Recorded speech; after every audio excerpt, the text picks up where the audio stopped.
Et ce savoir fut le savoir de Shith, 7, paix sur lui.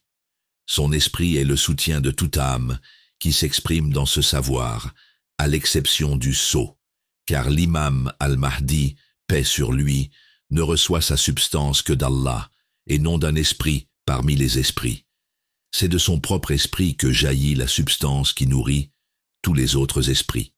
Bien qu'il n'en ait pas encore pleinement conscience, au temps où son corps matériel est en formation, il est, par son essence et par son rang, pleinement éclairé dans la réalité de ce savoir, tandis que son âme et son corps sont encore en voie d'apprentissage. Ainsi, il est à la fois connaisseur par son esprit et encore en voie de connaissance pour son âme et son corps, et il accepte d'être qualifié par des attributs apparemment contraires, tout comme l'essence divine manifeste des opposés harmonisés, le majestueux et le beau, l'apparent et le caché, le premier et le dernier. Il est, en lui-même, identique à cette harmonisation et non autre. Ainsi, il sait et ne sait pas encore pleinement, il perçoit et n'a pas encore perçu totalement, il témoigne et n'a pas encore été témoin dans son corps de tout ce que son esprit perçoit. Ô mes frères en Allah, après avoir entendu ces paroles jaillies du cœur d'un ami d'Allah parmi ses saints, Cheikh Ibn Arabi, décrivant avec une précision subtile l'imam al-Mahdi, paix sur lui, et ce qui lui adviendra entre son esprit, son corps matériel et son âme, on comprend que sa personnalité accueillera les attributs contraires. Pour ceux qui désirent approfondir ces mots de manière accessible, poursuivez avec nous ce visionnage. Au nom d'Allah, le tout miséricordieux, le très miséricordieux, que la prière et la paix soient sur le plus noble des êtres, notre maître Muhammad, sur sa famille, ses compagnons, sur tous les prophètes et messagers, ainsi que sur les saints véridiques et ceux qui les suivent dans le bien jusqu'au jour du jugement. Ô mes frères en Allah, soyez les bienvenus, qu'Allah vous garde toujours dans le bien. Dans cet épisode, je vous présenterai la deuxième partie de la description de la réunion des contraires, caractéristique de l'imam al-Mahdi, paix sur lui, tel que l'ont mentionné nombre de saints d'Allah. Nous avions, dans la première partie, évoqué les paroles du cheikh Abd al-Qadir al-Jilani concernant ce trait distinctif de l'imam al-Mahdi. Je mettrai le lien de cette première partie dans la description pour qui souhaite la consulter. Dans cette deuxième partie, je vous transmettrai des paroles sublimes et pénétrantes qui confirment la réalité de cette qualité, la réunion des contraires en l'imam al-Mahdi, paix sur lui. Ces paroles jaillirent du cœur de Cheikh Ibn Arabi, décrivant le Mahdi, paix sur lui, et ce qui lui adviendra entre son esprit, son corps matériel et son âme, et la manière dont cela produira en lui la qualité de la réunion des contraires. Écoutons ces paroles, issues du cœur de ce saint qu'Allah a gratifié de la connaissance de tels secrets concernant son serviteur, l'imam al-Mahdi, paix sur lui. Cheikh Ibn Arabi dit, ce savoir était le savoir de Shith, paix sur lui, et son esprit soutient quiconque s'exprime dans ce domaine. C'est-à-dire, l'esprit de Shith, paix sur lui, et l'esprit de ce savoir demeure permanent, nourrissant et soutenant, inaltérable, pour tout esprit qui s'y engage. Ces esprits, aimants d'Allah et de sa connaissance, assoiffés de proximité auprès de lui, reçoivent de cet esprit un soutien, chacun selon la mesure de son amour et de sa proximité avec Allah.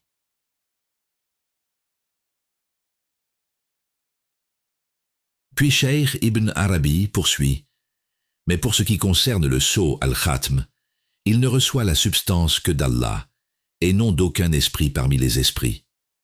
C'est-à-dire, l'imam al-Mahdi, paix sur lui, ne reçoit pas la substance de ce savoir d'un esprit quelconque, ni des esprits des gnostiques, ni des saints amis d'Allah.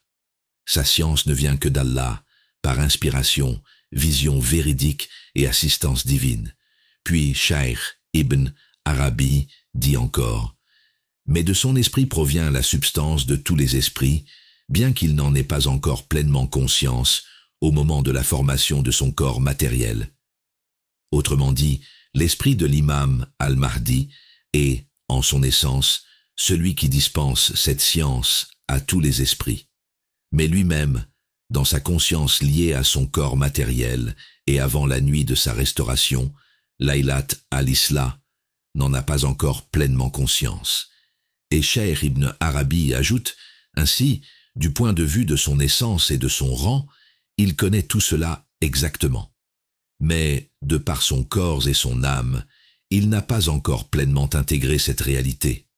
Son esprit, par essence et par rang, connaît parfaitement la vérité et reçoit directement la science divine. Mais son corps et son âme sont encore en voie d'apprentissage. Voilà l'un des attributs opposés qu'il portera.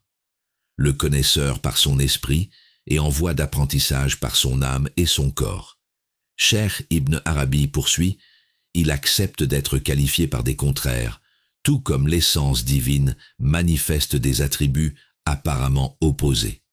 Le majestueux et le beau, l'apparent et le caché, le premier et le dernier. Ainsi, l'imam al-Mahdi réunira les contraires, mais toujours dans ce qui plaît à Allah.